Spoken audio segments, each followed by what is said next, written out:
আসসালামু আলাইকুম গাইস, সবাই কেমন আছেন? আশা করি সবাই আলহামদুলিল্লাহ ভালো আছেন। তো আলহামদুলিল্লাহ আমিও ভালো আছি। আরেকটা ব্লগ নিয়ে আপনাদের সামনে আয় পড়লাম। তো এখন ব্লগটা হইতেছে মাটি নিয়ে। তো আমি এই মাটি নিয়ে কিছু কথা বলবো, যে আমরাও মাটির মানুষ আর এই মাটি হচ্ছে মাটি। তো এই মাটি নিয়ে কিছু কথা বলবো। তো ভিডিওটা শুরু করি তাড়াতাড়ি, সবাই আমার পাশেই থাকুন।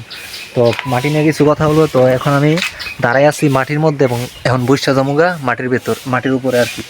তো আমরা যদিও মাটির মানুষ, কিন্তু আমাদের মধ্যে অহংকারের শেষ নাই, হিংসার শেষ নাই। তো কথা হচ্ছে, আমি আপনাদেরকে একটা কথা দেখাই। এই কাদা আমরা দেখি না যে পানিতে মেশার পর মাটি কিন্তু কাদা হয়ে যায়, তখন ওই কাদাটার থেকে অনেক নোংরা গন্ধ, দুর্গন্ধ ছড়ায় আর কি, যেটা আমরা সহ্য করতে পারি না। তেমন করে কিছু মানুষ আছে, সে মানুষ তো আমরা সবাই মাটির তৈরি, কিছু মানুষ আছে মাটির তৈরি, অথচ তার মধ্যে অহংকার হিংসার অভাব নাই। মানে পুরোই মনে করেন অহংকার আর হিংসা। তো এটাই বুঝালাম যে এত সুন্দর মাটির মধ্যে যখন পানি লাগিয়ে যায়, তখন এই মাটিও কাদা হইয়া দুর্গন্ধ ছড়ায় চারিদিকে। তেমন করে একটা মানুষের মধ্যে যদি অহংকার চলে আসে, তখন ওই মানুষটার মধ্য থেকে মনুষ্যত্ব একবারে চলে যায়, ওই মানুষটার মধ্য থেকেও একবারে দুর্গন্ধ ছড়ায়।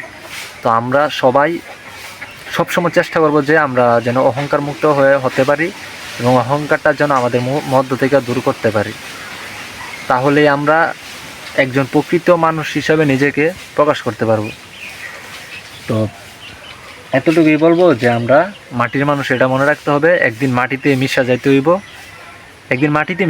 এটা স্বাভাবিক, কারণ আমরা মাটি থেকেই তৈরি।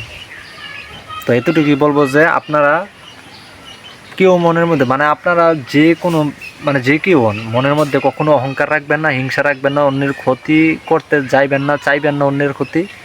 তাহলে দেখবেন আপনি সুন্দরভাবে নিজেকে দুনিয়ার মধ্যে সবার সামনে তুলে ধরতে পারছেন। তো এতটুকুই বললাম যে আমরা মাটির মানুষ, কখনো হিংসা অহংকার নিয়ে বাঁচব না। তো সবাই ভালো থাকবেন। আসসালামু আলাইকুম, আল্লাহ হাফেজ।